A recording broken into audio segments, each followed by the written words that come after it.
అందరికీ నా హృదయపూర్వకమైన నమస్కారాలు తెలియజేసుకుంటున్నాను.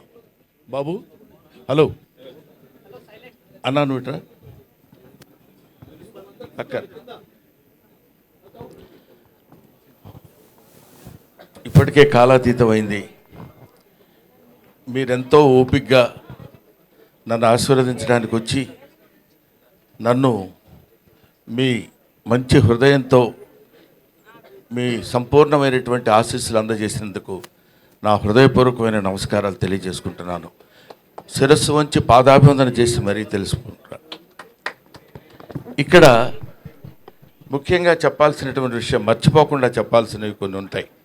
అవి ఈ సభకి పిలవగానే వచ్చినటువంటి రఘురామకృష్ణరాజు గారికి, శ్రీనివాసరాజు గారికి నా హృదయపూర్వక నమస్కారాలు తెలియజేస్తున్నాను. ఎందుకంటే ఇందాక ఆయన చెప్పారు, స్వామివారి దర్శనం you won't get Darshan, he will give you Darshan అంటారు. భగవంతుడు ఆయన దర్శనం ఇవ్వాలి, కానీ మనం దర్శనం చేసుకుంటాం అనేటువంటి ఆలోచన చాలా పొరపాటు అని చెప్పడానికి అదొక నిదర్శనం. వాళ్ళు రావటం నాకు ఎంతో ఆనందంగా ఉంది. ముఖ్యంగా ఈ సభలో ఇంతమంది మనస్ఫూర్తిగా నన్ను ఆశీర్వదిస్తూ మాట్లాడుతున్నప్పుడు ఎవరు ఏదో రెండు ముక్కలు మాట్లాడాలి కాబట్టి మాట్లాడినట్టు ఎక్కడా అనిపించలేదు. ప్రతి వాళ్ళు వాళ్ళ హృదయాంతరాల నుంచి మాట్లాడిన భావన నాకు కలిగింది. 42 సంవత్సరాల సుదీర్ఘమైనటువంటి ఈ చలనచిత్ర జీవిత చరిత్రలో ఎన్నో ఉడుదుడుకులు, ఎన్నో రకరకాలైనటువంటి ఇబ్బందులు ఎదుర్కొని మీ అందరి ఆశీస్సులు 4 డికేడ్స్ దాకా తెచ్చుకోగలిగానంటే అది నా గొప్పతనం కాదు, అది ప్రేక్షకులు, ప్రేక్షక దేవుళ్ళు, ప్రేక్షక మహాశయులు వాళ్ళ యొక్క ఆశీస్సులే ఇంతవరకు మేము నిలబడగలిగాం. అదే లేకపోతే నేను వాళ్ళ ఈ స్థితిలో ఉండేవాడిని కాదు. అంతకు మించి తెలుగు కళామ తల్లికి, తెలుగు సినిమాలు నిర్మించినటువంటి తెలుగు ఫిల్మ్ ఇండస్ట్రీకి నా శిరస్సు వంచి నేను పాదాభివందన చేస్తున్నాను. ఎందుకంటే ఇన్ని సినిమాలు చేసి గిన్నిస్ బుక్ ఆఫ్ వరల్డ్ రికార్డులో బ్రహ్మానందం నేమ్ నమోదు చేసుకున్నాడంటే,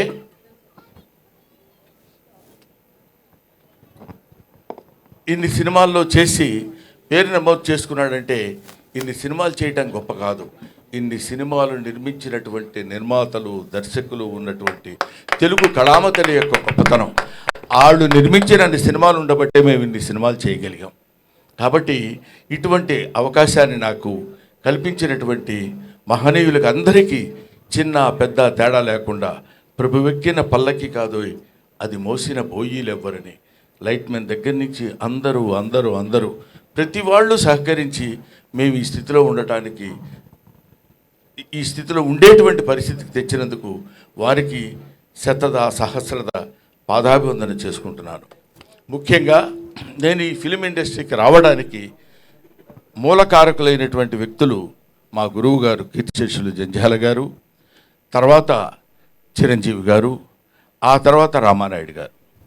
ఈ 3 పేర్లు నేను ఎందుకు చెప్తున్నానంటే, ఎక్కడో నేను నటిస్తున్నటువంటి నాలో ఉన్నటువంటి యాక్షన్ని క్యాచ్ చేసి తీసుకొచ్చి వీళ్ళకి ఇండియా సినిమాకు పరిచయం చేయాలని, అప్పుడు చంటబ్బాయి సినిమాలో చిరంజీవి గారు నటిస్తుంటే ఆయనకి నన్ను పరిచయం చేసి, ఆ పరిచయం ద్వారా నన్ను చెన్నైకి తీసుకొచ్చి చెన్నైలో అందరికీ పరిచయం చేసినటువంటి చిరంజీవి గారు, వీడు చాలా గొప్ప యాక్టర్ అండి, చాలా బాగా యాక్ట్ చేస్తున్నాడు, బ్రహ్మాండంగా నవ్విస్తాడు, పెద్ద కమెడియన్ అవుతాడని ఆయనకి వెళ్ళిన ప్రతి చోటకి చిరంజీవి గారు నన్ను వెంట పెట్టుకుని వెళ్ళి అందరికీ పరిచయం చేసి నన్ను ఈ స్థితికి తీసుకొచ్చినప్పుడు జంధ్యాల గారు వీడైతే చాలా బాగుంటుందని అహనా పెళ్ళంట సినిమాలో నాకు ఆ క్యారెక్టర్ ఇచ్చి నన్ను కీర్తిశేషులు కోట శ్రీనివాసరావు గారి అసిస్టెంట్గా నన్ను నియమించి ఆ క్యారెక్టర్ చేయటం వల్ల అది పెద్ద హిట్ అయ్యి బ్రహ్మాండమైనటువంటి పేరు ప్రఖ్యాతులు ఆ సినిమాకి రావటం, అందులో సినిమాలో నటించినటువంటి అందరికీ రావటం,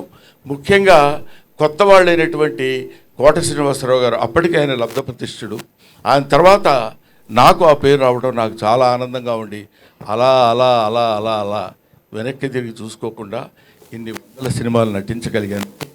అది నా గొప్పతనం అని నేను ఈనాడు ఫీల్ అవ్వలేదు. కొంతకాలం వరకు ఫీల్ అయ్యేవాడిని, చాలా గొప్ప నటుండి నేను, లేకపోతే నన్ను వీళ్ళందరూ మామూలుగా ఏదో పెద్ద పుడింగిరయుడు అని అనుకుంటున్నారంటే కొంచెం కాలు రగరేసుకొని నడిచిపోయిన రోజులు ఉన్నాయి. ఎందుకంటే ఒక స్టేజ్లో ఏంటంటే ఒక లవ్ అనేది అంటే ఒక స్థితి అనేది అప్పుడప్పుడు పరిస్థితులను బట్టి మారుతుందనటానికి నేను DD8లో దాన్ని ఏమంటారు టీవీ దూరదర్శన్లో మాట్లాడేటప్పుడు అక్కడ నేను చేసిన యాక్షన్కి అందరూ పక్కపక్కల బ్రహ్మానందం అని అంటే చాలా ఆనందపడిపోయాడు. అబ్బో మనకు చాలా పెద్ద పేరు వచ్చింది అని. మున్సిపాలిటీ బండిలాగా చెత్తబళ్ళు వస్తాయి చూడండి, ఎక్కడైనా యాంటీనా ఉన్న ఇల్లు ఉంటే అక్కడ ఆగేవాడిని. అంటే వాళ్ళు బయటకు వచ్చి చూసి ఇదే బ్రహ్మానందం అంటారేమో అని ఆనందం. సో అటువంటి స్టేజ్ నుంచి ఇవాళ Brahmanandam became a house hold comedian అనేటువంటి స్థితికి పరమేశ్వరుడు నన్ను ఇక్కడ తీసుకొచ్చాడు. నేను ఇందాక చెప్తున్నాను, చాలా సందర్భాల్లో నేను వెంకటేశ్వర స్వామి గురించి ఎందుకంటాను, ఇందాక రఘురామకృష్ణరాజు గారు చెప్పినట్టు నేను మా ఇంట్లో అంటే అదొక పిచ్చి నమ్మకం. మిగతా వాళ్ళ నమ్మకంగా ఉండొచ్చేమో కానీ ఎవడో ఒకరిని నమ్ముకుంటే వాడు మనకు సాయం చేస్తాడులే అని మనం అంటుంటాం చూడు. ఒరే ఎందుకురా పెద్ద చోట తిరుగుతావు, వాడి దగ్గర పడుండు, అది ఆయనే ఏదో జీతం పెంచుతాడు, ఏదో చేస్తాడు, నువ్వు శుభ్రంగా బతకొచ్చని పెద్దలు మనకు చెప్తుంటారు. అలాగే వెంకటేశ్వర స్వామిని నమ్ముకొని ఆయన్నే బతికితే ఆయనే ఏదో మనకు కావాల్సింది ఎప్పుడెప్పుడు ఏది ఇస్తాడో అనేది, అలాగా ఆ రకమైనటువంటి జీవన విధానాన్ని గడిపినటువంటి వాడు. ముఖ్యంగా మా అన్న బాబు మోహన్, నా మనవడు బాబు మోహన్, ఓకేనా. నేను బాబు మోహన్, కోట శ్రీనివాసరావు ఆ రోజుల్లో 3 ఇన్విటబుల్స్ అనేవాళ్ళు మమ్మల్ని. మేము ముగ్గురం కంపల్సరీగా ఏ సినిమాలైనా ఉండి తీరాలి. ఇది నేను చెప్పేది ఒక 10 to 15, 20 years బ్యాక్. ప్రతి సినిమాలో కోట శ్రీనివాసరావు, బ్రహ్మానందం అండ్ బాబు మోహన్ ఉండాలి. మేము ఇందాక చెప్పాడు బాబు మోహన్ గారు ఏమన్నారంటే, మేము ముగ్గురు ఒకే రూమ్లో ఉండేవాళ్ళం అని. మీకు తెలియదు, నీకు టైం సెన్స్ తెలుసురా అసలు. నీకు మనవడు అనుకున్నావు, ఇష్టం వచ్చినట్టు తిడతాను. ఇప్పుడు నువ్వు నోరెత్తడానికి వీల్లేదు. ఎందుకంటే